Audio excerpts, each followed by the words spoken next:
Hello, chat. Chat. Oh. Does that work? Say something? Nope. Chat box is busted. Okay. Hold on. Wait a minute.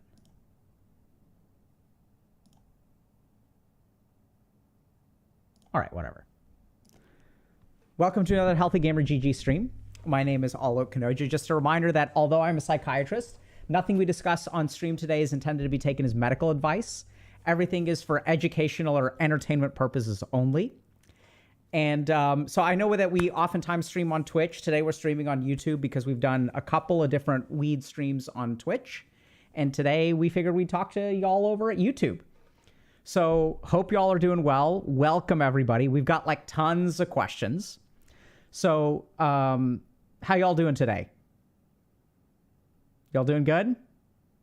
It's fully legal and yeah, we're live streaming today. So we're going to talk to your questions about about weed. So we've got some questions that people have like tweeted at us, some really common questions that people have. So we're going to take a look at some of those. But if y'all have questions and stuff, feel free to ask them. Do I need to smoke to watch this? Probably not. That's a good question. Good question. And someone saying I'm high right now, I'm not surprised. Some people use marijuana. That is correct. Y'all are correct. Good morning. Doing great? Y'all doing good? Okay. So y'all want to hang for a little bit, or y'all want to dive right into the questions?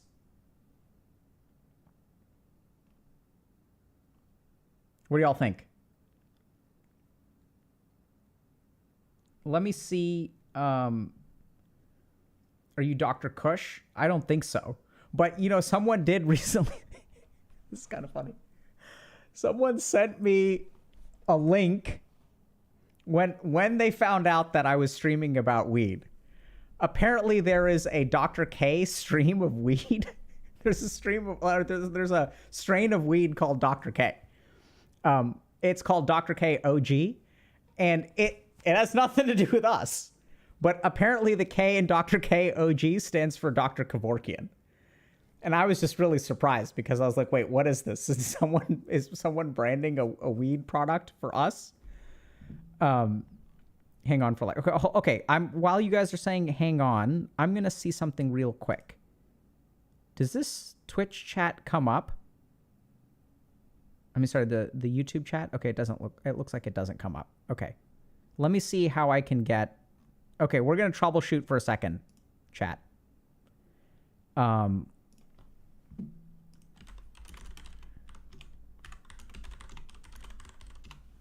So this is, okay, so he said this is what I need to do. So go to YouTube. And then let's see if I can figure this out. HealthyGamerGG. And then we're live streaming. And then YouTube is playing an ad. Nice. And then what I'm going to do is pop out chat. Okay. And then I'm going to go... Give me a second, chat. Because I want y'all to be able to see the chat. Okay, so then we're going to do this. And then we're going to do... Oh, no, it's working. Oh, wow. Okay. Okay, it worked. It worked. It worked. It worked, chat. Okay.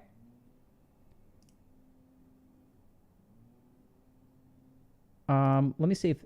Does this one work? Okay. It sort of works. There it goes. Oh.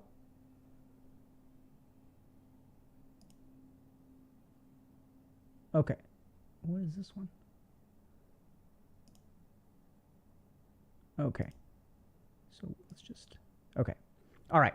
So sorry about that, chat. Let's get started. So let's dive in. I am working on this. Let's just start at the top, chat. Okay. So why do people say weed isn't addictive?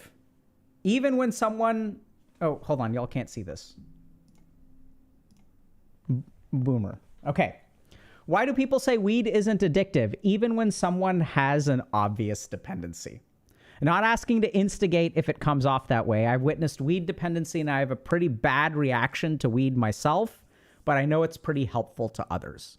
I don't think it's a cure-all, though, and I've just seen a lot of people say something like X months sober and it's weed, and it seems to rub some smokers the wrong way. Is it a science thing or maybe an issue of wording? So let's understand something about weed dependency, okay? And can you get addicted or not? So in order to understand why there's confusion here, we have to start with two concepts of addiction. So the first concept of addiction that we're talking about is something called physiologic tolerance and dependence. So there are all substances, when you start to use them, we will develop some degree of physiologic tolerance to them, okay? So if we think about caffeine, for example, the first time you have caffeine, it'll completely wire you. But if you have caffeine every day, your body develops tolerance to it, and then you kind of become dependent on it. What does that mean? That means that in the absence of caffeine, you will experience withdrawal because your body is used to that substance floating around. And when it's no longer there, your body kind of like craves that substance. So in some cases, this physiologic dependence can be like very profound and very damaging. So in the case of alcohol use dependence or benzodiazepine, which are these drugs like lorazepam or Valium, Xanax, diazepam, things like that. This tolerance that we can develop can be so profound that in the absence of the substance, it can actually induce seizures. So what tends to happen is that once we use a lot of substance, like we're getting a high signal. So what our brain kind of does is turns down the volume on that signal. And then in the absence of that, there's sort of like a withdrawal experience that you have. So what tends to happen with weed is that we don't see a whole lot of physiologic tolerance, but you can develop some physiologic tolerance. So generally speaking, withdrawal from weed is not as severe as, let's say, opioids or alcohol. And since the withdrawal is not as severe, it is sometimes actually completely absent in some people, people will say you can't get addicted to weed because they're talking about the physiological tolerance. There is evidence, by the way, that there's some physiologic tolerance, that people who chronically use weed in the absence of weed will develop things like irritability and anxiety and stuff like that. In the worst case scenarios I've seen, you can even get something called cyclic vomiting syndrome, which I tend to see almost exclusively with heavy marijuana users. So, but a lot of people don't experience a whole lot of physiologic tolerance, and it's generally speaking not life-threatening. So that's why people say you can't get addicted. I absolutely believe that people can get addicted to weed even without the physiologic tolerance, because there's also a psychological dependence. So what this sort of means is some people who use weed use it because it allows them to function, right? So if I can't go to a party without being high because I have such bad social anxiety. I have difficulty falling asleep without weed. I need weed to relax. I need weed to have fun. It's hard for me to enjoy myself in the absence of weed. And so when we see a lot of heavy usage, or we'll get to what heavy is, but when we see a lot of usage, what we tend to see is that there are some people who almost require weed to be able to engage in life in a sort of like normal or even enjoyable way. So there's absolutely that psychological dependence. And when we talk about addiction, what is sort of the threshold of addiction? Generally speaking, if the substance impairs your function and you cannot stop, that's what constitutes addiction. So if marijuana is negatively impacting my relationships, if it's negatively impacting my physical health, my mental health, my ability to do school, if it's negatively impacting like professional things, and despite the fact that it's negatively impacting me, if you are not able to stop, and this is where we got to be a little bit tricky, right? Because you may be able to tell yourself that you are able to stop, but if you don't actually stop and it's causing damage to your life, then that sort of qualifies as an addiction. And so I think marijuana can absolutely be addictive. And some of the confusion around it is simply because it doesn't develop the same kind of physiologic tolerance that other substances do. Now, this person was also talking a little bit about, okay, like when I talk to people who who are weed smokers, and then you use some words like X months sober. It seems to rub smokers the wrong way. Yeah, I mean, sometimes you run into all kinds of psychological defense mechanisms like denial and like, all kinds of other stuff. Like they get rubbed the wrong way because if you're sober, it implies they're not sober. It implies they have a problem. They know they have a problem, but they're trying really hard to be in denial. So if anyone says something that sort of challenges that denial, they'll push back against you really hard, right? And so if you kind of think about it, like, why is it so important for some people who use weed to convince you that it's not a problem? And this is where, I quote the famous bard Shakespeare, "Me doth think he or she protesteth too much." And so oftentimes in psychiatry, when we see that, when I kind of see that someone's like trying really hard to convince the world that it's not addictive, that speaks more to their psychology and potentially even their dependence than otherwise. Now, it doesn't mean that there aren't, people out there who are making good arguments, which we'll get to later on, about, why marijuana maybe should be legal or can be used medicinally and things like that, but just something to consider, okay? Okay. Weed is a gateway drug. So I saw most posts saying that weed isn't a gateway drug, alcohol is, and so forth, as if weed is this like holy thing sent by God, blah, blah, blah. So let's talk about whether weed is a gateway drug or not. So there is good evidence that weed is a gateway drug, okay? And let's understand how it's a gateway drug, why it's a gateway drug, and why we kind of believe that, okay? Actually, let me ask y'all a quick question. Do y'all want iPad? Do you guys want like bullet points and stuff, or y'all just want to talk? What do y'all think? Yay, no? What do y'all think? Okay, let's do it. Give me a second then. So I'm gonna load this up and then let's do it. You know what's hilarious? Y'all want to hear something hilarious? So right now we are streaming on YouTube. So in order to stream on YouTube, I opened up YouTube to try to get the chat box. And boy, the ads that are being populated on my screen are hilarious. Chat. Okay. So let's do this. Can I just show you this real quick? So I don't even know what this ad is for, but this is too funny. We have a weed stream, right? You guys want to see how brilliant YouTube is? Look at this guy. This is the dude. This is what I see on an ad for, like, it's like, how on earth does YouTube even know? This is brilliant. Okay. And hey, what happened to the chat box? Did we lose this?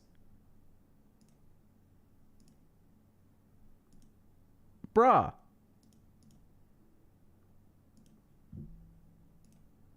Oh, there it is. Okay, y'all see it now? Okay. Okay, so let's do this. Oh. Fail, chat, fail. Okay, so weed is a gateway drug. So a lot of people will wonder, is weed a gateway drug? Yay or nay? So let's understand this, okay? So in my opinion, weed is absolutely a gateway drug. So how do we know this? I base this on three things. The first, ooh, blue, okay, let's stick with it. Is there are things called epidemiologic studies. So an epidemiologic study is when we just look at populations and we survey them. So if we take two groups of people, here's group number one, here's group number two, and group number one is smoking a joint. Okay, they're smoking a joint. And then what happens is if we go 3 years in the future, what is the likelihood that these people will use more drugs? It's higher, okay? Whereas these people use less drugs.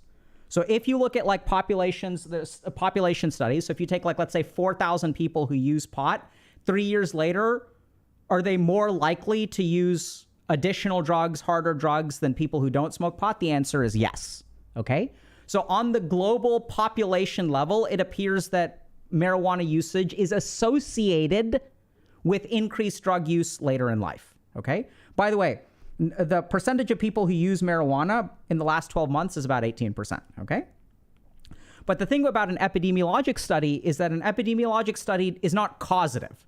So there could be something like, there's a counter argument to this, which is that, okay, if someone is using pot in the first place, maybe they have a home life that is more traumatic. Maybe they have a pre-existing anxiety disorder. Maybe there's something going on in their life that is leading to the pot usage that independently leads to more drug usage, right? So if I have bad anxiety, maybe I drink and I smoke pot. But it turns out that we have actually some evidence that marijuana usage has a causative factor for additional drugs. And there are two major mechanisms. The first is when we use marijuana in adolescence, especially, it alters our brain chemistry around dopamine.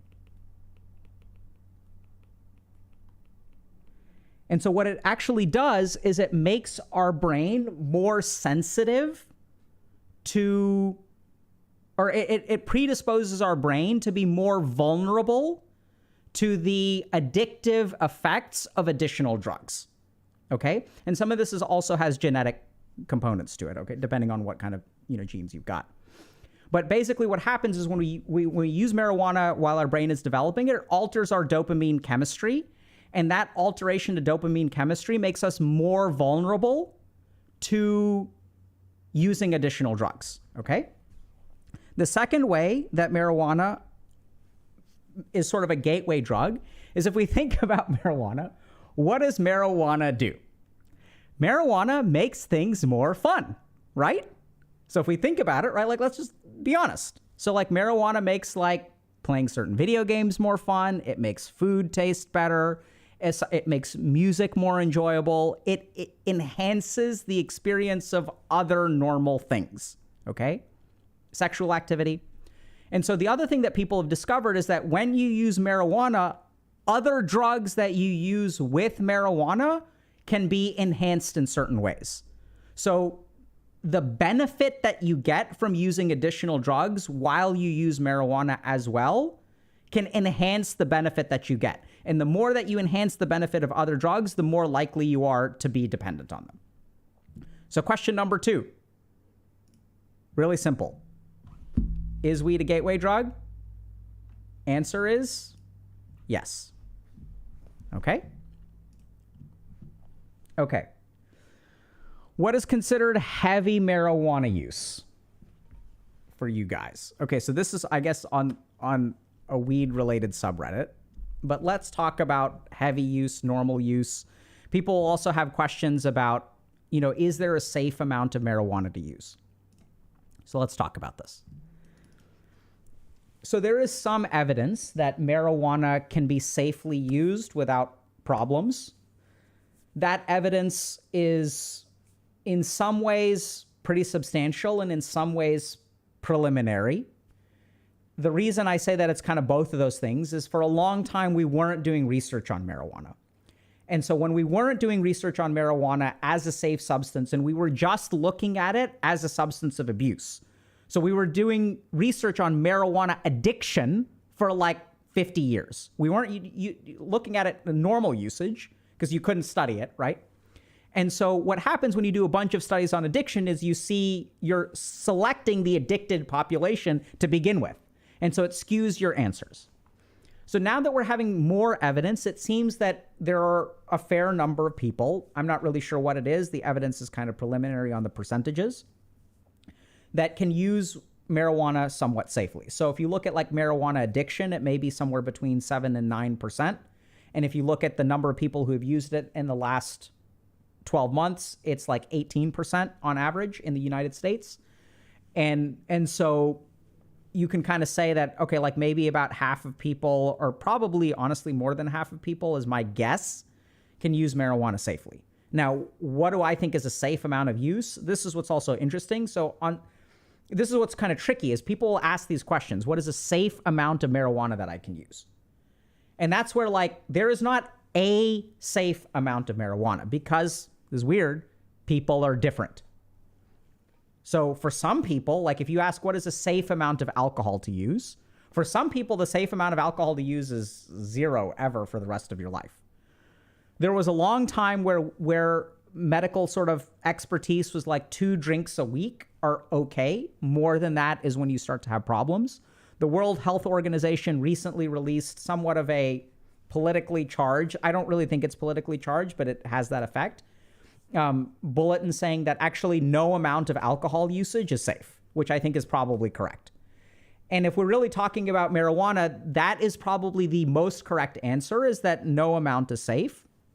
And at the same time, for a lot of people, working as a psychiatrist, I've worked with a lot of people, and also like, you know, I have colleagues and stuff who will use marijuana. And I think if you use like once a week or maybe once every other week, like it's probably not going to cause too many problems. But this is where the really tricky thing is that we know that whether a certain amount is safe or unsafe is really highly individualistic. And what we know is that, for example, there are some genetic variants. There are variants to your neurotransmitters and receptors and things like receptors, really, not neurotransmitters, that will make even a small amount pretty unsafe. And so that's really a conversation that you need to have with like someone who's an expert, and it's really highly customized. And that's what's so frustrating about these questions is y'all want to know, is it safe or not safe? And this is why I'm sort of saying to y'all, even though it may upset you, it depends. And why am I saying it depends? Because half of y'all watching out there are looking for me to say it's safe. Half of y'all out there may be dependent on marijuana. And if Dr. K says it's safe, hey, that's the green light. That's what your denial needs. Hey, Dr. K said it was safe. See, I knew it was safe. I'm using it every day. And it's okay, right? I'm different. So I would say that if you're using marijuana on a daily basis, that is almost certainly problematic. Almost certainly is my guess. And so if you're looking for me to for license to use, I'm not going to give it to y'all. I hate to say it. Okay. And at the same time, like as we get more and more data, I'm guessing that we'll discover that once weekly usage or once every other week is probably going to be safe, is my guess. Okay. All right. Let's keep going. Right. And the other thing to think about is like when we see posts like this, what is considered heavy marijuana usage for you guys? You know, and it's like, what's someone looking for, right? Are they looking for like license to continue using? Or are they really going to cut back? Like, I'm not really sure. So I think you just got to be careful about what's driving a question. So if you find yourself asking a lot of these questions like, hey, what's a safe amount to use? What's a heavy amount to use? Like, what are you looking for? Like, are you looking for some kind of license for your behavior? And if the answer to that question is yes, then you need to be super careful. Because here's what's kind of tricky about the mind is that the mind will sometimes, if you're addicted to something, what the mind is looking for is a rationalization for you to continue using.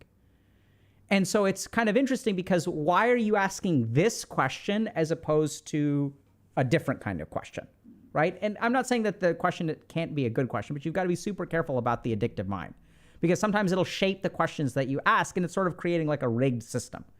So in science, when we do surveys on people, we will like validate the questions before we ask them. So we'll do a lot of psychometrics on surveys before we ask a question because the way that you ask a question can influence the answer. And what I see in a lot of people who have like kind of subclinical or like denial addictions is that they'll ask rigged questions because they're looking for particular answers. And once your brain, once the addictive part of your mind is looking for an answer that gives you license to use, then you've got to be super careful. Okay? If y'all want another example of this, by the way, so how does the addictive mind work? So my favorite version of the addictive mind is I can quit anytime I want. Okay? So now version 1 of the addictive mind is I can quit anytime I want. Cool, right? It's not a problem. And then what we sort of know is that if you're in denial, since I can quit anytime I want, I don't need to quit. I'm in control. Therefore, I can keep using. That's layer one, okay, of the addictive mind. I can quit any, I'm in control. Layer two, this is when things get really tricky. I can quit anytime I want. And I'm aware that if I don't actually demonstrate the control, then I have a problem. So I'm going to quit for 2 weeks. And even then, the addictive mind is like, yes, we're going to quit for 2 weeks. And since we're able to quit for 2 weeks, now we can use every day because now we have proof that we're in control. So there's a subtle layer of the addictive mind that will test you and give you proof that you're in control. And then you may ask yourself the question, well, hold on a second. How do you know that this is really not control, right? How do you decide? And that's where it's tricky. Why did you pick 2 weeks? Where did that number come from? So the addictive mind will pick the number that it knows that you can accomplish to trick you into thinking that you're in control. It didn't pick 2 years, right? Y'all see that? Gotta watch out for the addictive mind. It's tricky, right? So the game that it's playing is rigged. Okay, next. I'm a very motivated person. Always a go-getter. I make lists every day and love crossing completed items, pretty much OCD with lists. I got a uni degree and I got a job. Marijuana has helped me create and then reach these goals and dreams, but I am an addict, no way around it. I'm not sure whether it is helping me while I'm doing my errands. Certainly works as a reward after, but don't have the willpower to wait. My specific examples, working on cars, exercising, making money outside of my day job. I'm restoring an old Corvette and my daily driver needs serious work. It has been dragging on for weeks, things I have no desire to work on them without being high and having fun while doing it. This parallels with most tasks actually. So weed keeps me productive. But then again, how productive am I being? I'll get high, work on it a bit, then wander off. Next thing I know, I'm watching TV shows on my computer before the sun goes down. I would like to hear anybody else's experience with cannabis coupled with productive, energetic mind. So this is also really common. This is something that I think is not talked about often enough. That if we really look at it, a lot of people will say that marijuana helps their productivity. And I agree that people have the perception that it helps their productivity and that it does, in a lot of ways, help their productivity. So let's understand how marijuana can help productivity. Oh, whoops. Okay.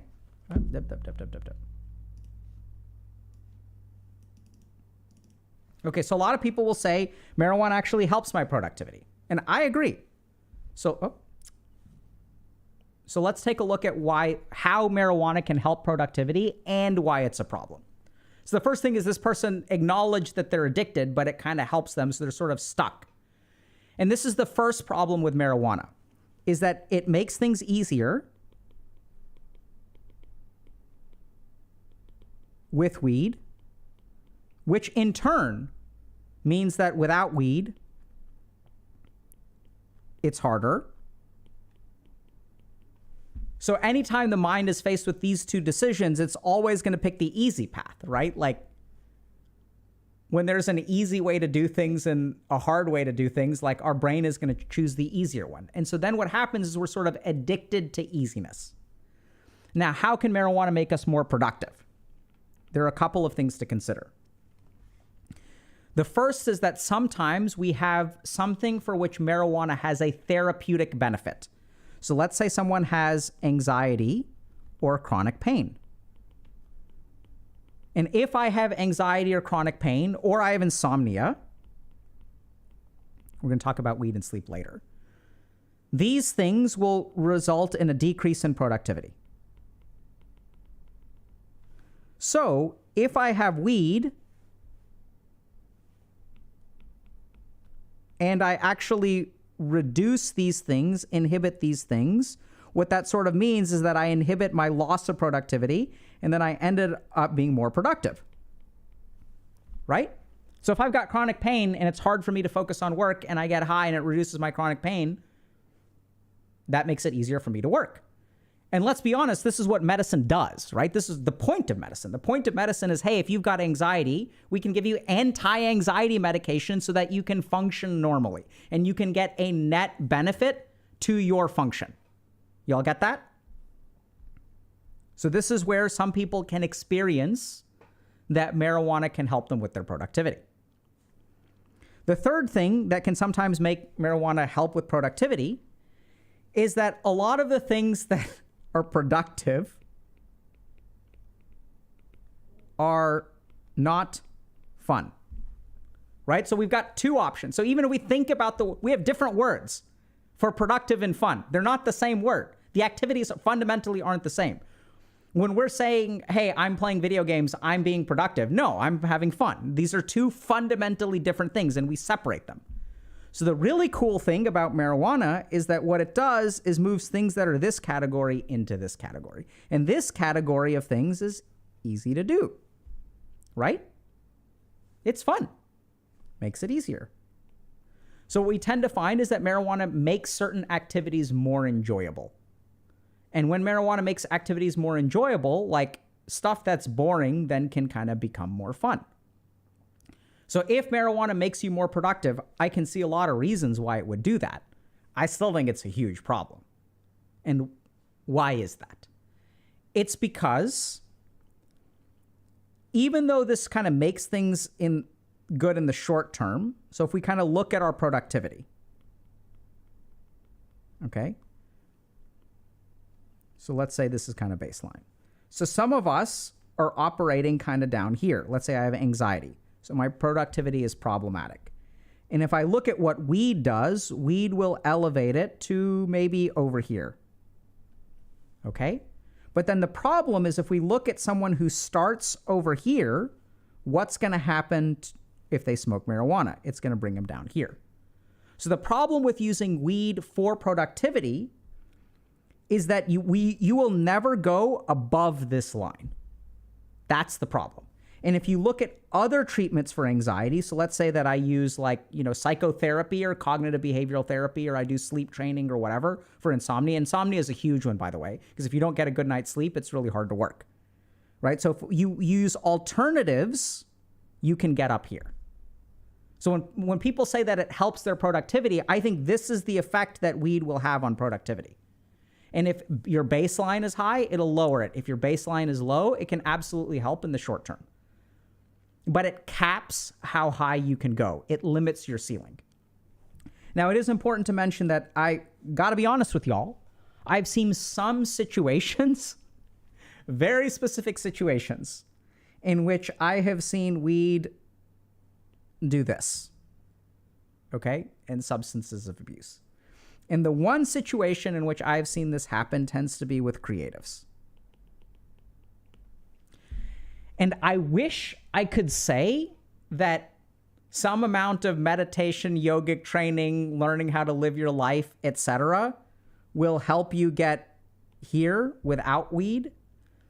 And I do think that all of those things, when I work with creatives, that's what we try to do. But just to be completely honest with y'all, based on the experiences of these people, they have told me in no uncertain terms, even after periods of sobriety and meditating and doing yoga and doing diet and all this kind of stuff, doing psychotherapy with me for like 2 years, they will still tell me that sometimes when they use marijuana, they will get some degree of creativity or inspiration that they haven't been able to achieve elsewhere. And the interesting thing, if you really talk to them about it, is it's not linear. So meditation will help them in one way and weed will help them in a different way. There's sort of like this divergent quality to the kinds of benefits that you get from each.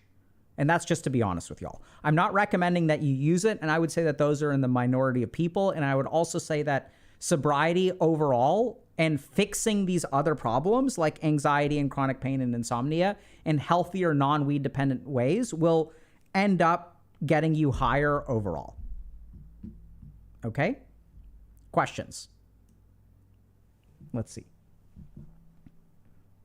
Is chat frozen?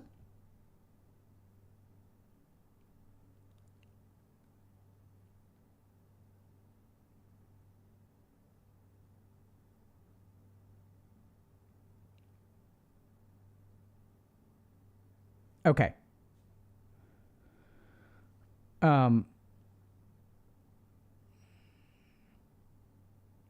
Yeah, so when we talk about CBD, so let's talk about CBD for a second. Okay, so this is a good question. Artur Carvalho is saying, what if it changes the ceiling altogether to a different dimension instead of the XY plane you were drawing? It maps to a different thing. That's exactly what I'm saying. So the reason that I say this is that when you look at the creativity benefit from meditation, the creativity benefit from meditation is in this direction, and the creativity benefit from weed is in this direction. And they seem to not be, while they both improve in a particular thing, while they both improvement, the quality of improvement is different, right? So I can make a dish tastier by adding salt or adding spice. In both cases, it could be tastier. Both cases are improved, but the way in which it improves is different. The reason that I'm in favor of this route is because weed usually comes with some amount of this with it too, and other kinds of problems.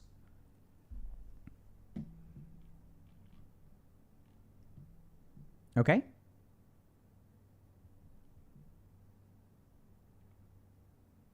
All right. Okay, so if you guys want to talk about gray matter development, that's coming. I see there's a question about what about gray matter development? Let's do it. Okay. So marijuana and productivity. Fellow ADHDers who use weed for concentration. Hey y'all, my issues with weed are numerous, but one I'm really having trouble with is that I have ADHD and it truly helps me concentrate. If I get buzzed and I can activate hyperfocus, do all sorts of difficult tasks, but then I have trouble controlling it and get super stoned, and the exact opposite. Not sure what I'm really looking for here in these responses. Maybe someone to tell me I'm not the only one. Most of my friends laugh when I say I concentrate better on weed. So this too is actually very common. So if we're talking about ADHD and weed, some people find that it helps them concentrate. So let's understand something. So ADHD tends to be a hyperactive mind. So the first thing that's kind of confusing is that when we have a hyperactive mind and we add a stimulant, how does a stimulant, because the mind is already fast, right? You're thinking 1,000 different thoughts and you're getting distracted very easily. How does a stimulant slow down your mind? Kind of weird, right? So the part of the brain that stimulants actually stimulate are your frontal lobes, and specifically your inhibitory functions of the frontal lobes. So what you actually stimulate are the brakes. So in your mind, if I have a random thought, my frontal lobes are able to stop that thought. So my frontal lobes are able to pump the brakes and stop that line of thinking so that I can return to what I need to. The problem with ADHD is my ability to slam on the brakes to stop a particular kind of thinking is impaired. So what we actually stimulate is our brakes. It's easier to slow down. So now let's look at something like marijuana. So what does marijuana do? Marijuana slows down our mind, right? So there are two ways. This is what's kind of confusing to people is how can a stimulant slow down your mind and how can marijuana slow down your mind? So generally speaking, marijuana has a slowing effect on the mind. We don't think of marijuana as a stimulant. It's kind of like a relaxant, right? So for some people who have a hyperactive mind, if you add marijuana, it kind of slows them down and it allows them to focus some. Now, there are a couple of problems with this that we kind of see here. And this person is like, sometimes I can activate hyperfocus and do all sorts of tasks, but sometimes I get super stoned and do the exact opposite. And that's the basic problem with drugs, is that which way you kind of go is not going to be the same, right? So sometimes it'll help you and sometimes it'll hurt, because marijuana is going to do other things like make you more distractible in other ways, right? And not all kinds of distractibility are the same. So in marijuana, you can get absorbed into other tasks, right? It's easy to get absorbed into stuff. There's a sense of like time dilation and some of these other experiences that people will describe. And so like that can sometimes work in your favor and sometimes not work in your favor. The other problem with marijuana and ADHD is that people with ADHD will have an altered dopamine circuitry, so they tend to be more impulsive and more vulnerable to addiction. So we see a very, very high comorbidity of ADHD and like abuse of substances. So we have a whole lecture on, there's a lecture on YouTube. We actually have a whole guide, Dr. K's Guide to ADHD and Doing Stuff, which is a guide to teach y'all how to do stuff. Like if you think about the neuroscience of like actually doing stuff, like how does that work? We actually break it apart piece by piece and we'll teach you how to do stuff. We also have certain things there about when you do psychotherapy for someone with ADHD, a lot of it is not like talking about your feelings. A lot of it is like learning organizational and productivity skills. So this is what's really interesting. When you teach certain productivity skills to people with ADHD, even after you finish treatment, for a period of 2 years, they can be essentially asymptomatic from, not asymptomatic, a complete improvement from ADHD. So it can be like equivalent to being on stimulant medication once you start to implement these organizational and productive techniques. The cool thing about these organizational and productive techniques is they're not restricted to people with ADHD. Anyone can use them and increase their organization, output, and productivity. Okay? Questions? Can weed cause long-term anxiety even after years of having stopped it? Probably, but rarely is my guess. We're going to get to that in a second, okay? These are great. Can supplementing weed with a meditation practice help one reach enlightenment or something close? I don't think so. We're going to get to that too. These are great. So it sounds like you guys have all these fantastic questions. We'll talk about meditation and stuff as well. Okay. So I guess this is a paper. So some people are wondering about the impact of cannabis use and the effectiveness of treatment. So people will ask questions like, okay, if I'm on weed, and does it interfere with my ability to treat anxiety or depression? And actually the answer, unfortunately, is like, yes. Okay. So let's understand this. How does weed interfere with treatment? So this is really interesting. So when we're doing psychotherapy, you're exploring your mind. You're forming new neuronal connections. You're reinterpreting particular things. You're processing emotions. You're changing your sense of self. You're even changing your behaviors. You're learning all kinds of new stuff in psychotherapy. So if we think about what marijuana does, marijuana can make it hard to improve in psychotherapy because marijuana impairs the function of the mind.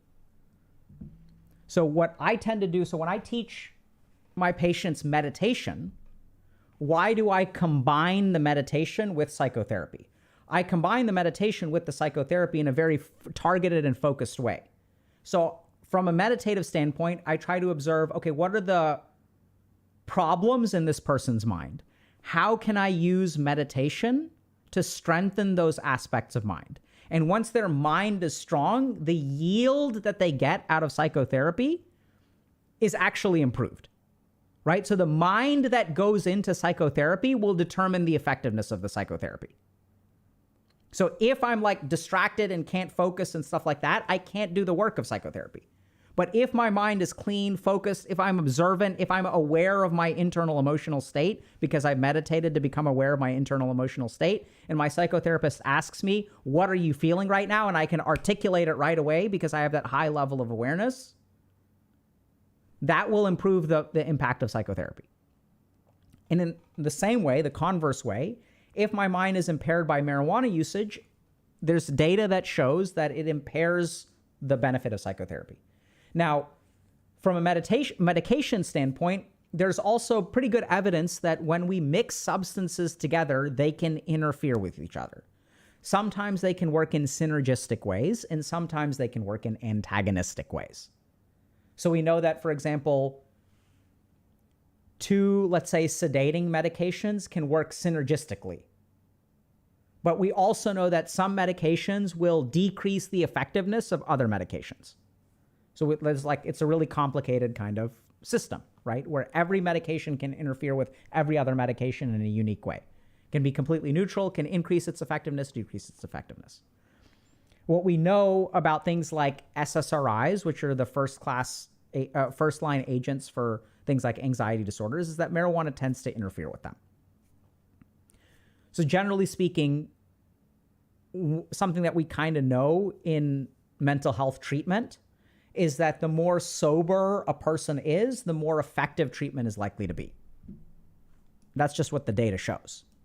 Now, there are some situations where we can utilize substances for therapeutic benefit, right? So we know that that's possible. We're seeing a lot of interest in psychedelics, for example, and their therapeutic use in things like PTSD.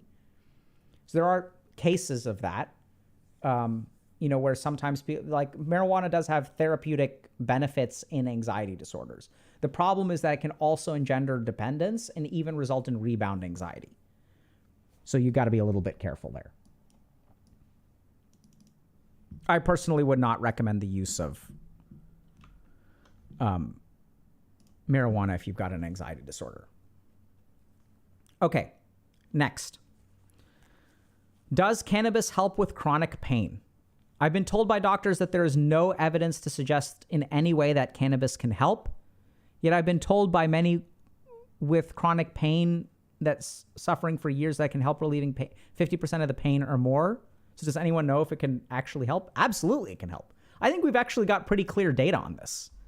So let me just pull this up. Chronic pain, opioid, marijuana.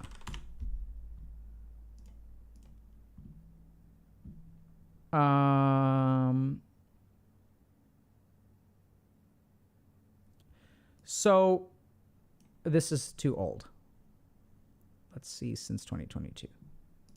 Yeah, here we go. Let's just take a look, chat. Oral synthetic cannabinoid products with high THC to CBD ratios and sublingual extracted products may be associated with short-term improvements of chronic pain. Okay. So I'm pretty sure that there are a couple of very promising studies that show that if you have a high opioid dependence, so if you're on a high level of opioids, that adding some level of marijuana usage can reduce your opioid burden. So I've seen a couple of cases of people who have chronic pain who have actually had really good outcomes by adding marijuana. Now, marijuana in some cases is an FDA-approved treatment for certain conditions that involve pain, and especially things like nausea and stuff. So in patients with cancer, for example, it's been FDA-approved Marinol, is FDA-approved to help with like nausea, and it may have some, it's used oftentimes off-label for pain as well. So I think that there's like pretty good, we kind of know, I know that the review said that it can be used short-term. But what I've sort of more seen clinically, I don't use it myself because I don't treat chronic pain and I certainly don't prescribe marijuana. But I've seen like good outcomes anecdotally that marijuana can be used in conjunction to reduce opioid burden especially. And that's where we really want to think about a risk-benefit analysis that you should absolutely talk to your doctor about, right? Because the goal there is not that, oh, like it's an excuse to get high, watch out for the addictive mind. The goal there is that can we reduce your overall medication burden? And can you get more benefit by getting off of, by reducing your opioid usage by adding marijuana, which is a very, very sophisticated calculation to make, which I would not make by yourselves. But I think we do have some evidence, and we just like pulled up a quick review, right? That at least, I guess, when you do a meta-analysis, it looks like there's short-term improvement. And that also kind of makes sense to me. That once we start using marijuana chronically, as we've sort of talked about, it doesn't work as well. We start to develop some degree of tolerance. Maybe we'll start to develop addiction, things like that. Okay? All right. Next up. Could you explain weed-induced psychosis? Sure. So weed-induced psychosis is a growing problem. And why is weed-induced psychosis a growing problem? Let's understand a couple of things. So what is the relationship? Actually, I think I'm going to go back to the iPad chat. What is the relationship between weed and psychosis? Let's understand this. So, there are two relationships to weed and psychosis. One is that weed can temporarily induce psychosis. Okay? So how does it do this? So psychosis is caused by an abundance of dopamine signal in the brain. Too much dopamine. Okay? So when my dopamine levels are really high in the brain, it results in psychosis. So if I look at things like cocaine, amphetamines, these are very dopaminergic and so frequently result in psychosis. So like too many nights working in the ED chat, working with people who are high on coke and are like hallucinating and stuff. Now, why is this becoming an increasing problem? So generally speaking, weed is really interesting. Last time I checked, it's got a bunch of psychoactive compounds. And some psychoactive compounds appear to have an antipsychotic effect. So weed's got different kinds of stuff, right? So it's got THC, it's got CBD, it's got all kinds of other stuff. And some of these may be pro-psychotic, and some of these may be antipsychotic, which is why 6,000 years ago, when people used weed, they would have some of these hallucinogenic kind of experiences, but they didn't seem to be too extreme. So what's happened over the last 50, 60 years? We have genetically selected for certain strains of weed. And which strains of weed have we selected for? We've selected for the ones that have more of a dopamine impact. So weed has become more concentrated and more psychoactive. So it's become more potent. And as a result, we're seeing the incidence of psychosis actually increase because weed is getting stronger. There are also cases of synthetic weed. Big problem. So I trained up in Boston, Massachusetts at Mass General Hospital. And we saw a ton of K2 usage. What is K2? It's synthetic weed. And boy, did people get psychotic, crazy levels of psychosis, like super dangerous stuff. Stay the hell away from K2, y'all. It's very dangerous stuff, okay? Now, the other thing to remember, so just one other thing to understand dopamine signaling. If I have something like schizophrenia and I am hallucinating, which is one form of psychosis, by the way. What is the treatment for that? We use dopamine blockade. So if we look at medications like haloperidol, what do? They inhibit dopamine. When they inhibit dopamine, they make the hallucinations go away. Right? So I'm hearing voices, I take my schizophrenia medication, and the voices go away. So if we increase dopamine, more likely to hallucinate and become psychotic. If I decrease dopamine, less likely to become psychotic and slows down hallucinations. Now, there's a second thing that we have to be worried about when it comes to weed. This is the really dangerous stuff.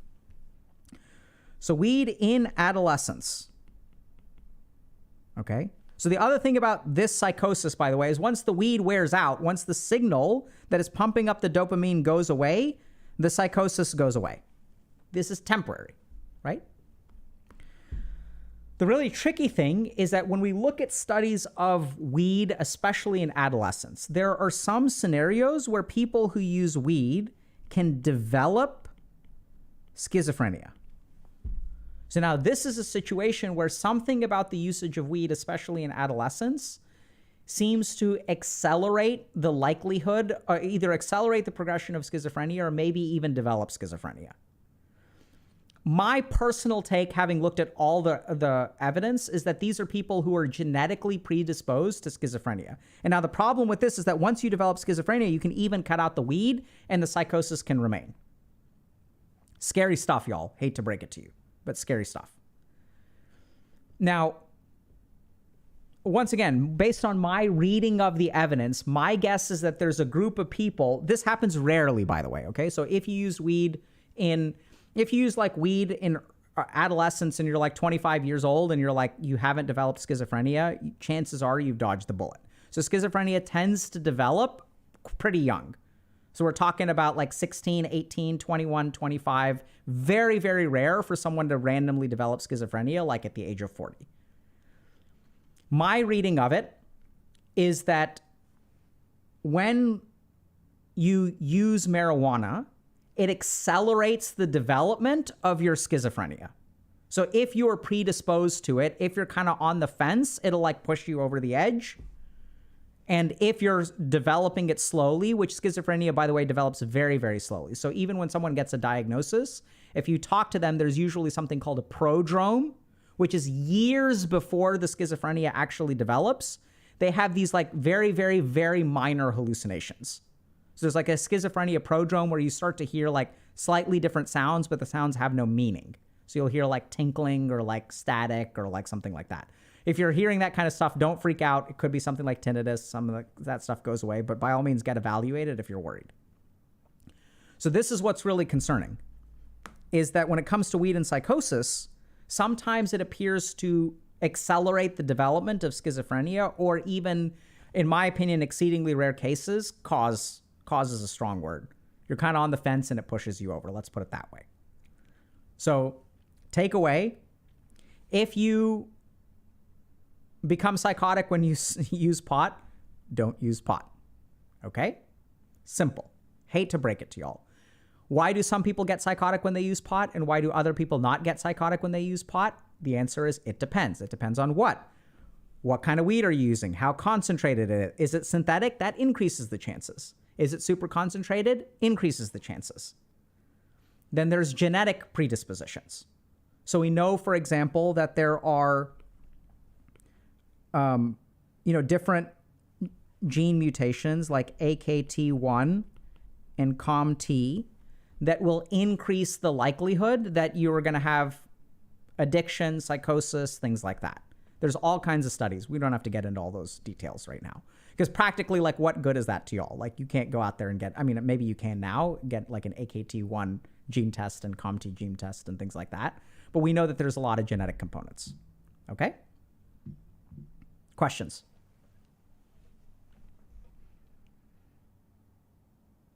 Okay, this is a good question. What does psychosis look like? Great question.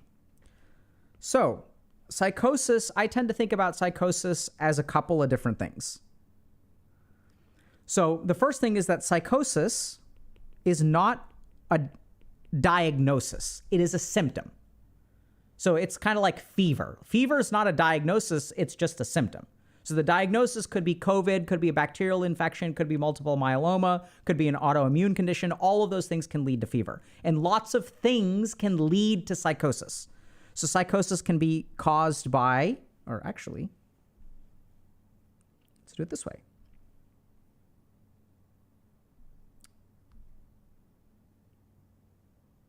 No. Stop it. Stay there. No. Dude, bruh.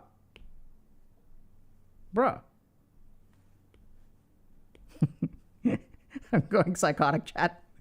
Okay, so psychosis can be caused by lots of different things, okay? So it can be caused by substances. So this is a temporary increase in dopamine. It can be caused by particular diagnoses, like let's say schizophrenia or schizoaffective disorder. And this is where this person's brain is different, where their regulation of the dopamine system is not good. So they have an overabundance of dopamine in a particular part of their brain.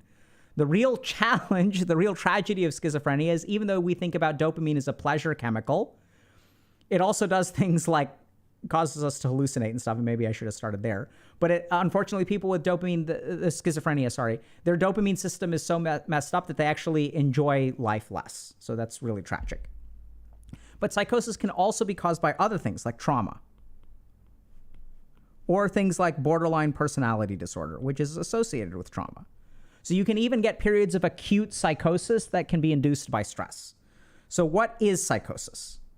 Paranoia, delusions, hallucinations. Okay? And so when we think about these, what do these share? These are all divorced from reality.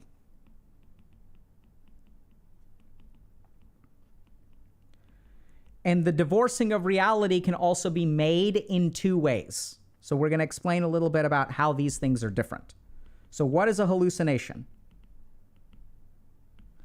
A hallucination is a sensory experience that does not have a correlate in the real world. So I am hearing a voice, okay? Even though no one is talking. There's no one there to talk. This is a hallucination.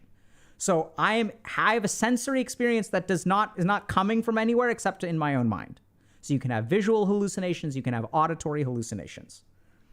Now, paranoia is a little bit different. So paranoia is an interpretation of signals that exist. Okay? It's an interpretation. And by the way, high levels of dopamine make us more paranoid too. Okay? Because that's our danger signal. So what does this mean? This means that if I'm paranoid, I'm walking down the street and I see someone parked in a car, just parked on the side of the road. This is a real stimulus. That person is really there. There's really a human being parked by the car. Now, if I have a normally functioning brain, there are 1,000 reasons why people are parked in their cars. Maybe they're waiting to pick someone up. Maybe they don't text and drive, right? So they pulled over so they could send a text message. Maybe they're taking a phone call. There can be 1,000 reasons why people are pulled over. If you're paranoid, I'm going to take a real stimulus in the outside world and I'm going to interpret it. Why is that person pulled over? They're following me. It's an interpretation of a real stimulus. Last thing is delusion. Now, a delusion is a fixed belief system. So what happens is when the paranoia kind of crystallizes, it can become a whole belief system. So it's not just that, hey, is that person kind of watching me? Like, I'm not sure. I'm kind of paranoid. What was that outside? Is it danger? I'm not sure. I'm kind of paranoid. It's an interpretation of a stimulus. And delusion rises to the level of a whole belief system. So now the FBI is following me. The mafia is following me. So when I hear something outside, it's not, is someone out there? It's, oh, crap, that's the FBI. Or every time I see someone parked by the side of the road, it's the FBI. When I'm on the highway and I'm driving my car and I exit and I see someone else go all the way across the highway and exit right behind me, holy crap, that person just came all the way across the highway. That's the FBI. It's a whole belief system that I use to kind of interpret things. Okay? So that's what psychosis is. It can be any three of these things. Generally speaking, substances will make us hallucinate or paranoid, but usually don't create substantial beliefs because it's whole belief systems. We see more hallucination and paranoia. Whereas when we're talking about things that are more chronic, like schizophrenia or even delusional disorders, that's when we have delusions. But people with delusional disorders usually don't hallucinate. It's all about an interpretation and a belief system. Does that answer your question? By the way, y'all want to hear something wild? I once had a patient who was literally followed by the FBI for like a decade. Absolutely wild. It does really happen.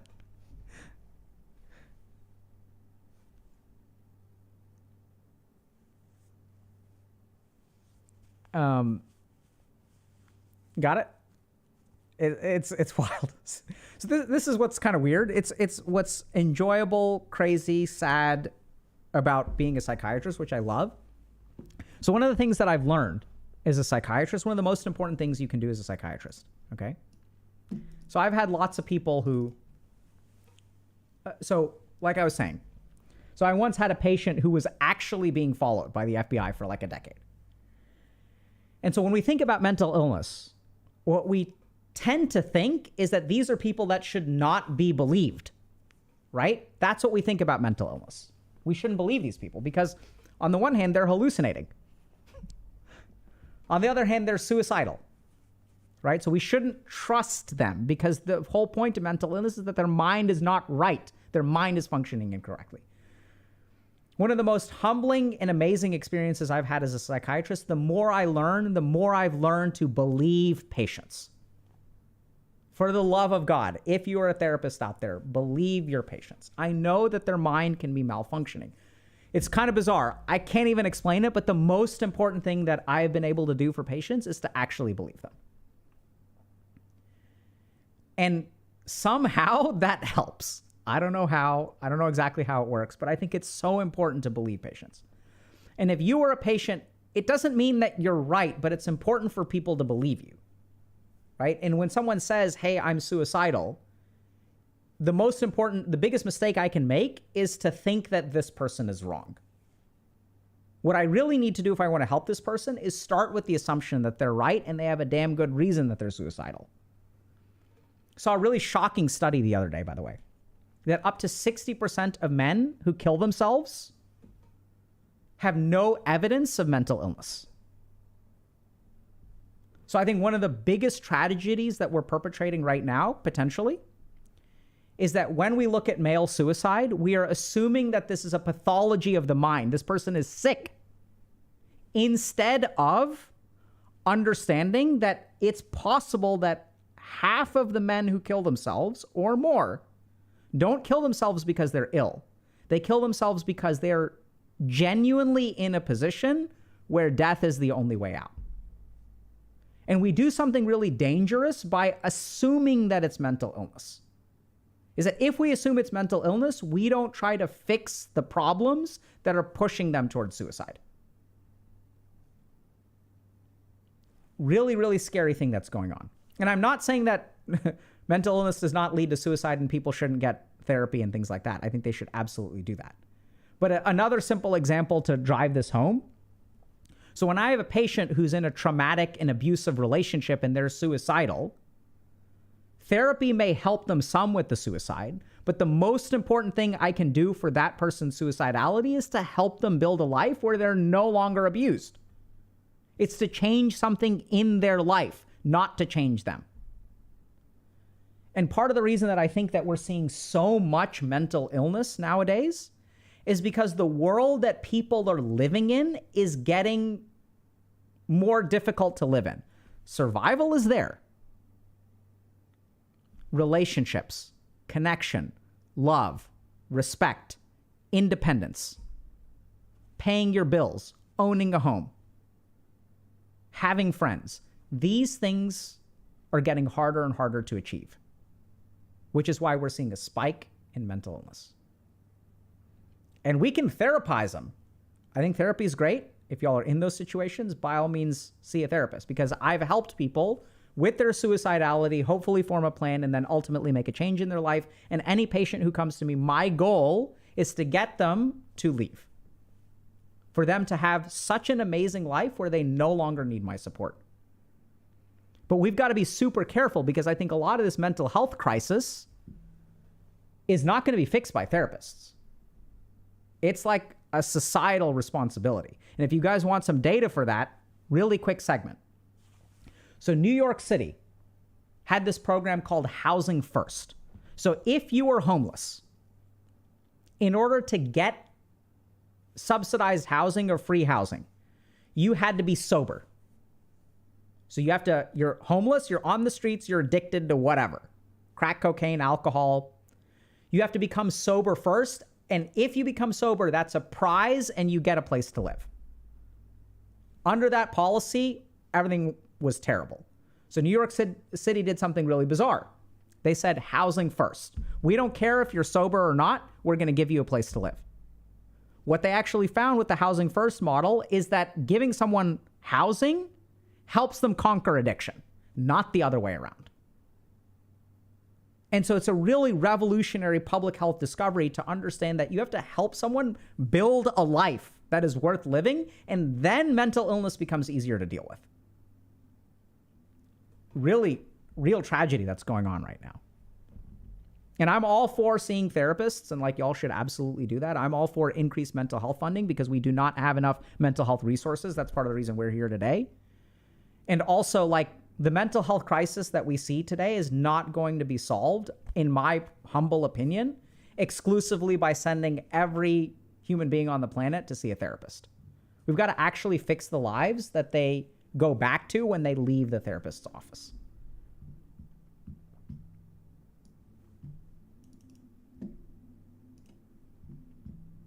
And by the way, if y'all disagree or you think I'm wrong, please let me know. I have an open mind about it. Please educate me.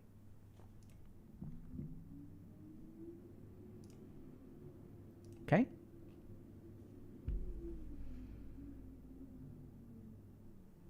So I saw someone saying, hey, I'm not quitting weed.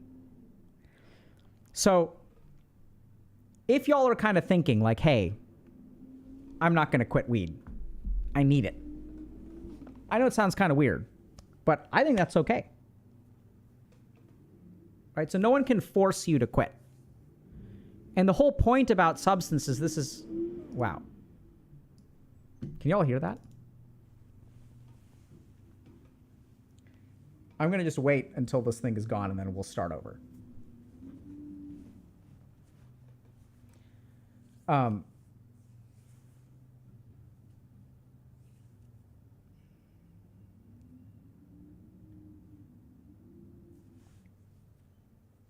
Yeah, so Orange Divelberg is saying, I feel that people were born to poor families have an insane disadvantage because of that. We're all saying not to be materialistic, but materialistic things help us.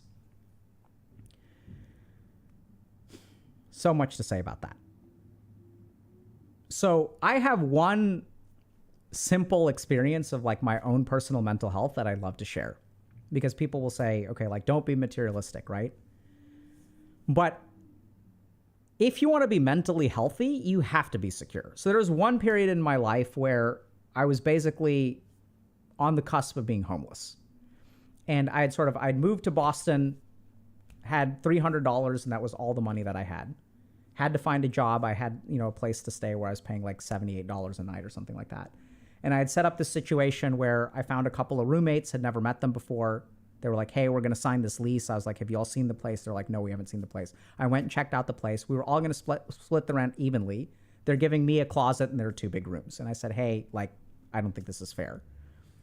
Bad roommate situation kind of fell apart, and I had 2 days to figure out where I was going to live. The anxiety was through the roof. I didn't know what was happening in my life. Anxiety was through the roof. I could not eat. I was so nauseous to my stomach. I could not eat. I could not sleep. I couldn't eat. I couldn't sleep. I started to feel weak. I had no idea what to do. My mind couldn't focus. Everything was falling apart. Thankfully, I ended up sort of bouncing back. But my experience of that was quite eye-opening because this was a 72-hour period of my life. And the crazy thing is that I'm so lucky that I was never actually going to be homeless. I had a safety net where I could have called an aunt or an uncle. I could have called my mom or dad. They could have given me a plane ticket. I could have moved back in with my parents. I had so many safe, even though I was kind of on the cusp of homelessness, it really felt that way because I had decided that I was not going to ask for help and I was going to do it myself. But I hope y'all understand this. The decision to be independent and not rely on someone else's help is the height of privilege. I get to choose. The terrifying thing, and even after I had made that choice, it wrecked me for 3 days. Despite all of my resilience and all of my yogic training and all of my meditation, smacked to the ground. And I still had a safety net. I can only imagine what life is like if you do not have that safety net, and you don't get to make the choice. You're just getting bodied left and right by your material circumstances. And security is the foundation of mental health. And so if y'all are like struggling, like I hear it. And I think that like that's what's so challenging, right? Is everyone's like, oh, like work on your mental health. And it's like, yeah, and like you should do that and that's really important, but like let's be honest. Going to see a therapist doesn't necessarily get you a place to live. It doesn't necessarily find you someone who loves you. It doesn't necessarily give you independence. It doesn't give you purpose. It helps. It's a great starting point, and I've helped a lot of people who are starting from square zero. At one point, 70% of the people in my practice could not pay a single dollar for my treatment. And so I've helped a lot of people who are like homeless and stuff like that. And like, you got to start somewhere. So by all means, get some help. But let's not confuse the utility of mental health treatment with the sufficiency of mental health treatment to fix the problem. Now, someone else was saying, I'm not ready to quit weed yet. So I know it sounds kind of bizarre, but I hear you. And I don't think you need to. Right? So let's understand something about weed and substances in general. We don't get addicted to things that cause us problems. We get addicted to things that fix problems. That's why we get addicted. The benefit that we get from the substance outweighs the harm that it does to our life. Literally. Right? So I had a patient who was addicted to heroin, going through a divorce, fired from work, had spent a lot of their savings on drugs. Kids are alienated. I couldn't understand. I was like, bro, why don't you just quit? It's ruining every part of your life. And he's like, bro, you don't understand. My life is falling apart. And anytime I get high, it gets put back together. I've got two options. Live a life that's falling apart or live a life where everything's fine. Which would you choose? And so if you're not ready to quit, honestly, that's okay. Do I think you should work towards getting ready? Absolutely. Right, so it's kind of interesting because if you look at addiction psychiatry and the treatment of addiction, you have to want to quit. No psychiatrist or therapist can quit for you. The only way it works is if you want to. And if you're not ready yet, that's okay. There's always tomorrow. But, here's the big but. Really think about why you're not ready yet. And think about whether you want to be ready one day. And when I work with people who aren't ready to quit, which, by the way, FYI, is the majority of people who are not ready. And that's okay, dude. Like, it takes time. Like, you have to walk your journey. Like, it takes time to get ready. And just think about what it is that you need to be ready and work towards that. Right? Like, it's okay for you to, because sometimes you need to sleep. Sometimes your anxiety is crippling. I get that.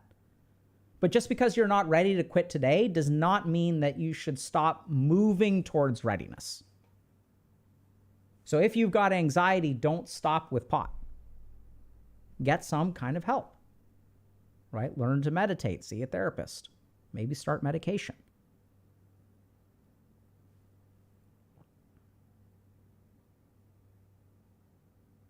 Questions? These thought exercises are difficult. You're damn right they are, Vern.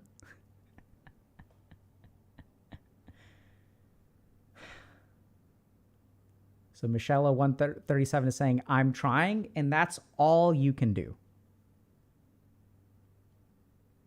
Right? All you can do is try.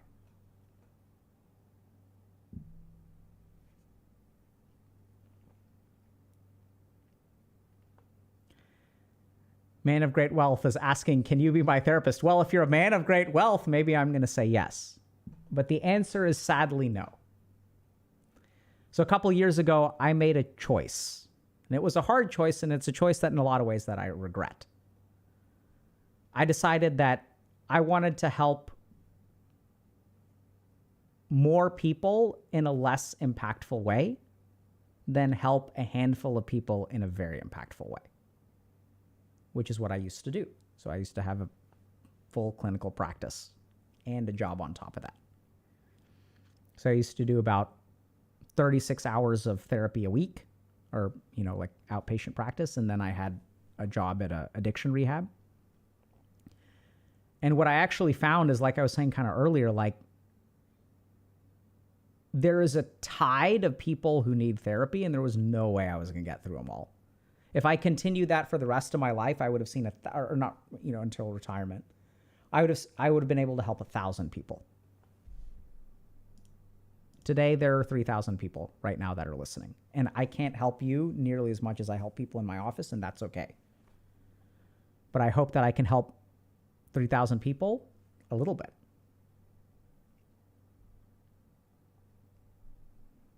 Do you think it's healthy to use weed in moderation? So we've talked about that a little bit, but here's the problem. So probably for some people, there's a moderated usage of weed that's possible. I do believe that.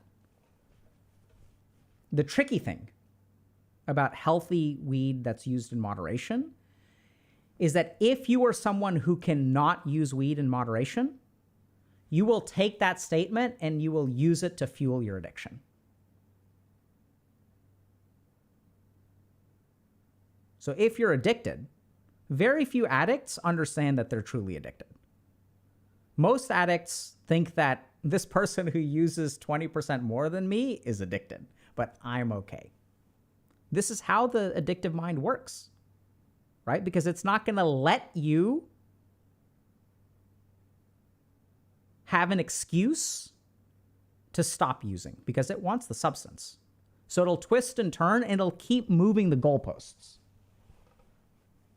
And so if you're using and you're justifying it to yourself, you may not think it's justification, you may think it's logic. But when the addictive mind is active, it's subtle, and it'll always make the goalposts so that you can end up with one decision, which is it's okay to keep using. That's how you know what an addictive mind is. No matter how you twist and turn, the conclusion is always the same. It's okay to keep using.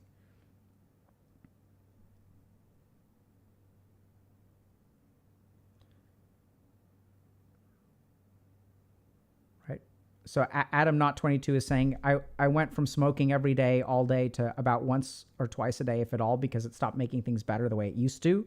If you can't moderate anything, it's time to stop. I completely agree. And I'd encourage you, Adam, to keep going, right? Take a couple days off, see what it does.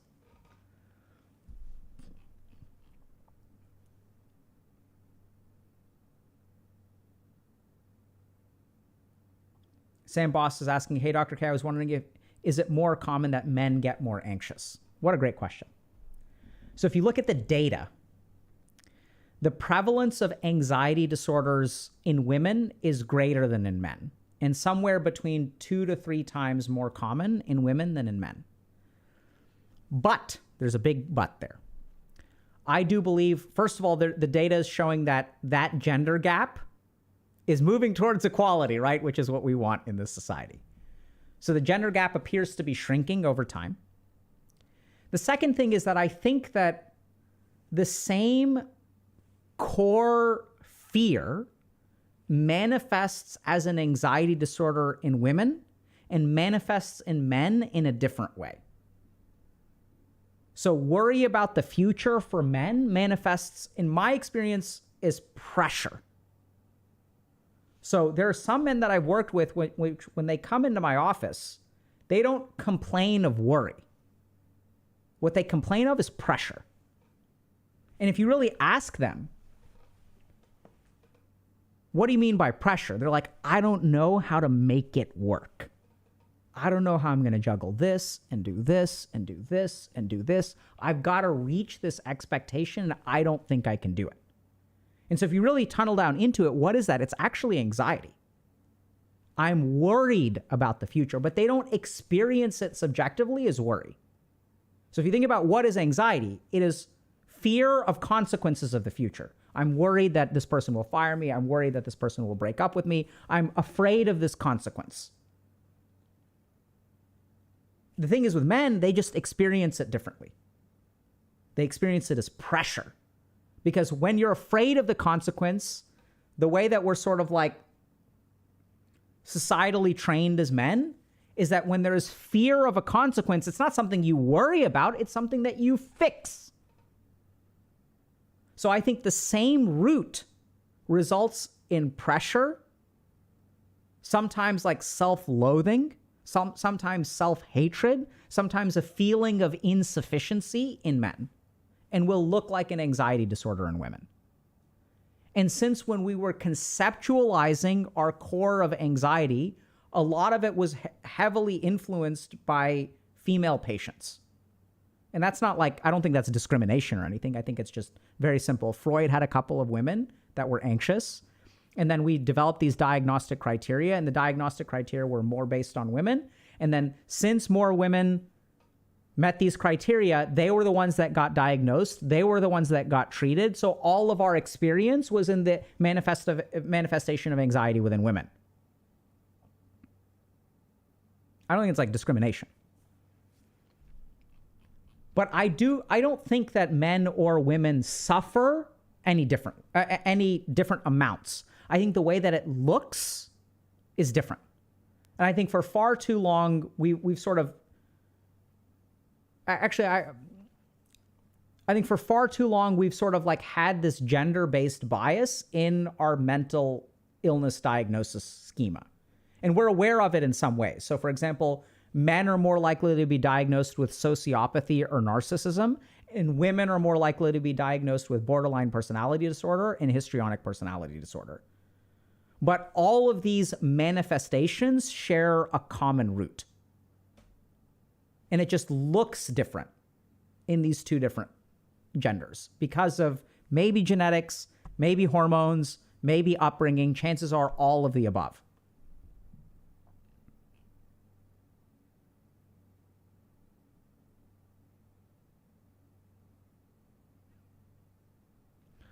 So stop chasing the expectation that weed is causing all your problems. I don't know. It depends on what your problems are.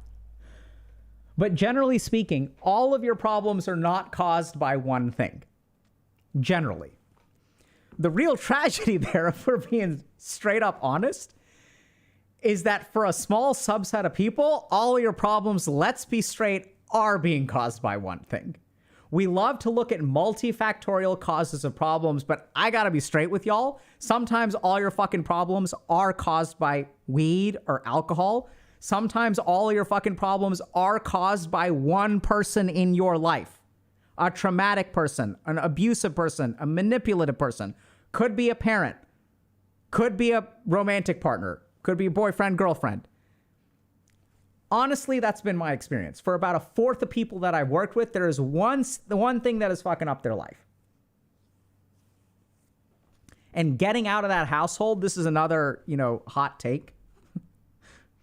So I hate to say it, but I've had so many patients who have turned their lives around by joining the military. Swear to God, this is not sponsored by any military.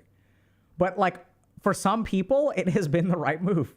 I'm not saying that y'all should join the military. Military has all kinds of problems with it. But for some people, just to be honest, like it's like the ability to get out of a household. And I think it's tragic that we live in a society where that's the way that you have to get out of the household. But for some people, that's what it takes.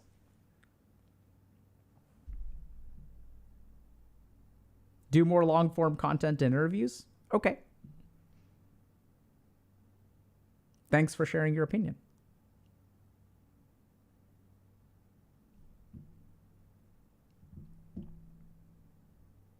Thanks for spamming chat. Your message has been seen. I'm not saying that y'all should join the military. What I'm saying is I'm using it as an example of sometimes you just need to GTFO from your circumstances, and that will fix most of the problems.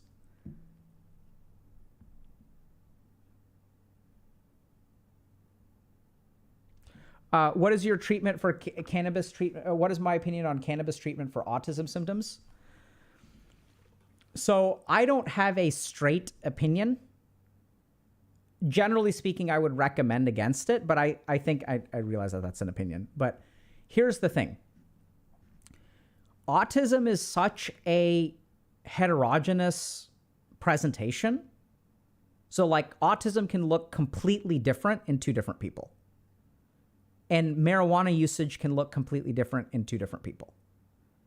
And so even if you look at things like anxiety disorders, there's more uniformity for anxiety disorders or ADHD.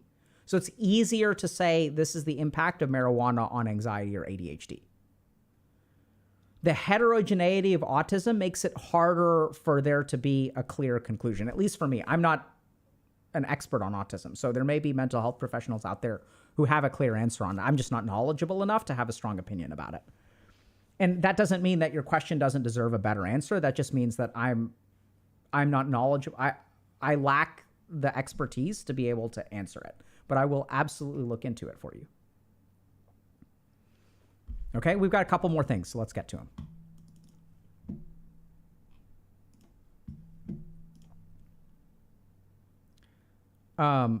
Why can't I smoke anymore? I smoked a lot when I was younger, but I haven't touched it in years because no matter the strain, it gives me panic attacks. Okay. So, sometimes when people use a lot of marijuana, they can get a rebound syndrome. So anytime we have a substance that we use a lot, we develop a tolerance to it. And when we develop a tolerance to it, the absence of it causes a rebound of those things. Now, the worst version of this that at least I've seen, it's just when I've seen suffering, okay? Doesn't mean that you have it better if you have like panic attacks, is something called cyclic vomiting syndrome. So cyclic vomiting syndrome is a situation where anytime you don't use marijuana, you have in what I've seen to be crippling nausea. So I'm sure there are milder versions out there. That's just not the patients that I saw, right? And so what sort of happens with cyclic vomiting syndrome is you use marijuana, you develop some degree of nausea. Then for a while, marijuana can help the nausea. So marijuana is an FDA-approved treatment for chemotherapy and cancer-related nausea, for example. So we know it's therapeutic for it. But in a small subset of people, it creates rebound nausea. So the second that the marijuana wears off, the nausea comes back and it even comes back worse. So this is also very similar to caffeine. So if I drink coffee every day and then I don't have it, I feel so terrible without coffee. And that can happen not only with like tiredness and coffee, which is a pretty common experience. It can happen with nausea and marijuana. It can also happen with panic attacks, anxiety, and marijuana. So we talk about this in a lot of detail in Dr. K's guide. There's a whole lecture on something called rebound anxiety. And rebound anxiety has a lot to do with substances. And what happens is our body gets used to the substance. And since we have these anti-anxiety signals that we're dumping into our body, we ramp up our endogenous anxiety. And then once we remove the marijuana, then the anxiety can ramp up. And then we get this kind of like panic attack. Now, this person is also talking about, I get panic when I smoke marijuana. And if we kind of go back to the psychosis stuff, remember that marijuana can have an anxiolytic or anxiety relieving effect, or it can have a paranoid, hyperdopaminergic, hallucinating kind of effect. And so for some people, they experience something like a panic attack, which I would venture neurochemically is a little bit closer to paranoia. But it can absolutely happen. And over time, there's this hypothesis called like the kindling hypothesis, where if you have a bad outcome from a substance, the next time you use it, the ability to have that outcome actually increases. So rather than developing tolerance, you actually develop sensitization to the substance. And we've seen that too, and that's kind of confusing because sometimes people get kindled where it's kind of kindling, right? So you like start a small fire and then you like, when you add substance, it grows and grows and grows and grows and grows. So we can develop hypersensitivity to it. So allergies are another example of like this kindling kind of phenomenon, where sometimes the first bee sting that you have doesn't cause anaphylaxis. The second bee sting you have can be more dangerous. So we can see both of those. And so sometimes marijuana can absolutely induce panic attacks and stuff like that. That's why, chat, hate to break it to you, that's why y'all should kind of steer clear of it. Okay? Next up. Did I brick my brain development because I smoked weed 20 to 30 times between the ages of 12 and 17? What a great question. Did you brick your brain development? John Pepe. The short answer is no, but you didn't do it any favors. So we're going to be completely honest with y'all. Here's what we know about adolescent brain development and marijuana. So when the brain is developing, we don't want to tamper with it. Because when the brain is developing, it's kind of like wet concrete. And any impression that you make in the wet concrete will then solidify and will then be there forever. Okay? So the brain is sort of like that. Thankfully, it's not quite like concrete. So if you add a substance, the brain adapts to the substance and assumes it's there all the time. So it wires around the substance, which means that sometimes you can get a dependency on the substance. So we know, for example, that if you use marijuana in adolescence, it alters the formation of your dopamine circuitry, which can then make you more prone to other kinds of addictions and things like that. The good news is that there's a lot of mixed evidence about whether you've screwed your life up. So the worst studies suggest that marijuana usage during adolescence costs you 4 to 10 IQ points. The worst ones, okay? So you may have lost 5 points of IQ if you used a lot of marijuana during adolescence. The good news is that those studies are by no means conclusive. So a lot of studies will show that actually your IQ is like pretty preserved, or maybe it's 4 points, or the reason that those IQ points were lost is not because of the marijuana usage itself, but maybe the circumstances in your life that push you to marijuana usage in the first place, like untreated anxiety or adverse childhood experiences, traumatic households, things like that. Okay? So the good news is even though there are some studies that'll be like, -1 to int, GG. The good news is that those studies are far from conclusive. And the even better news is that the brain is plastic. So there aren't a whole lot of studies that show that you can boost your IQ, for example. But my clinical experience working with a lot of people who started marijuana usage early on is that you can adapt to whatever happened to your brain and essentially live a relatively normal, functional, successful life. The real cost of using marijuana in adolescence is that if you want to get back to normal, or if you want to get back to the fullness of your potential, it's a steeper climb. So you didn't do yourself any favors, but I don't think you bricked your brain. And to be completely honest, like 5 IQ points is not worth that much. Okay, so the standard deviation of IQ is like, I think 20 points. And like, I don't think there's a huge difference in terms of outcomes, whether your IQ is like 100 or 105, it doesn't make that big of a difference.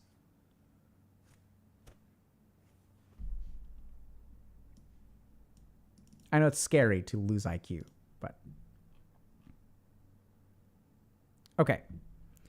So we've got a couple more that we're going to try to fire through, okay?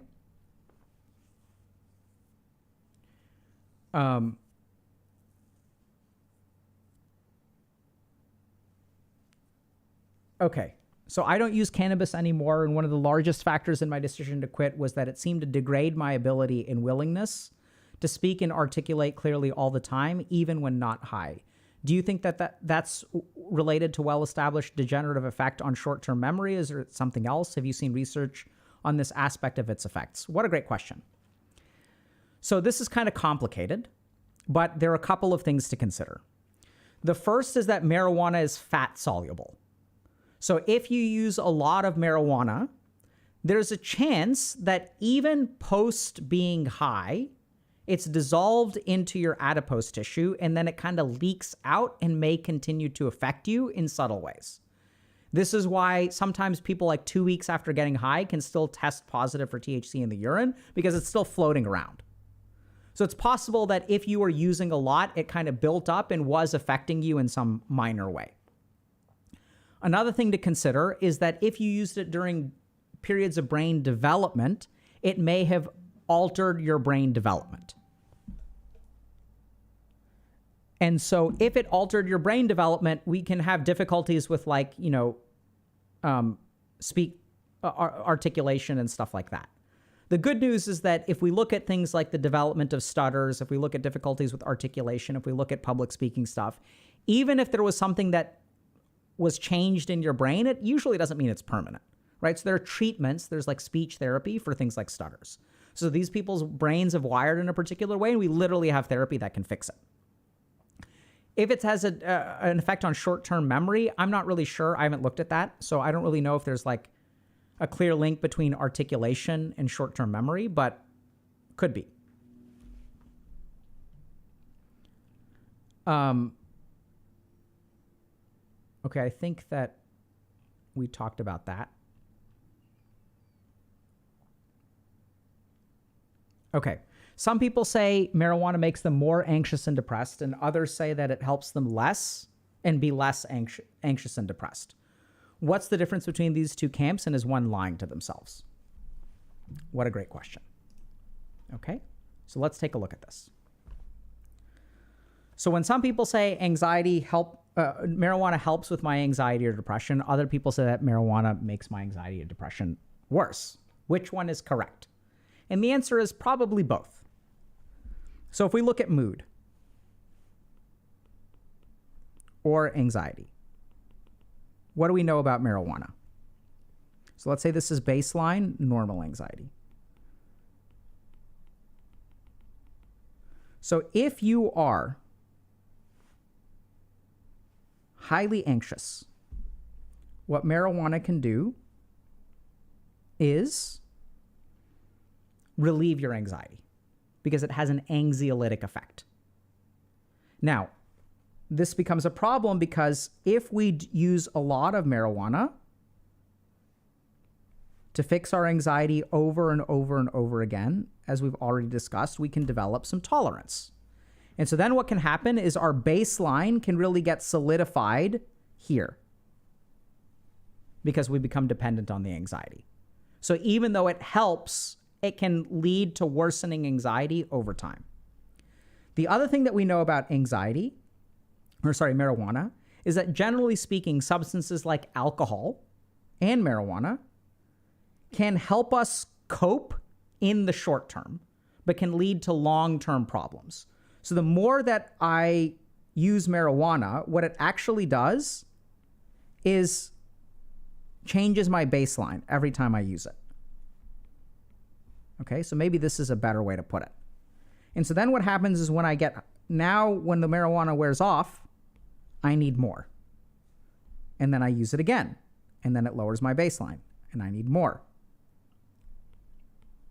This is definitely what happens in alcohol. So over time, chronic use of marijuana tends to worsen anxiety and depression. So what we tend to see is that marijuana actually does both. It has short-term beneficial effects and, generally speaking, long-term negative effects. So if you ask someone, what do you notice? What they'll notice is within 24 hours, or even not, let's be honest, within an hour of starting to use marijuana, they will notice an improvement. And the other real tragedy here is that our brain is much more likely to notice instant reinforcement and way harder to notice long-term effects. That's just the way that our brain works. So if you look at the addictiveness of medications, the faster it hits your brain, the more likely it is to be addictive and the more likely you are to be reinforced. So if you look at like Pavlovian conditioning, Pavlov would ring the bell and then he'd give the dogs food. If he rang the bell today and gave the food 24 hours later, the dog isn't going to learn anything from it. Right? It can't form that association. So the more of a time lag there is between a change in your mood and the slower it happens, the less likely we are to notice it. And probably what's happening with some people who notice that marijuana has negative effects on their anxiety and mood is it's gotten so bad that they can no longer ignore it, or it stops working. And what happens with people who say it helps is, I would bet that on average it has, especially if they're daily users, it's actually worsening their baseline mood, but the effect is small and so gradual that they don't notice it, and what they really notice is this. Okay? What defines chronic use? I would say, at a minimum, every day is chronic use. I mean, I would say even every other day or things like that would qualify as chronic use in my book. I think anything more than once a week or twice a week is probably more on the level of chronic, TBH. And yeah, but I don't know. There may be a more technical definition that I'm just not aware of somewhere. Okay, so that's the wrap for today.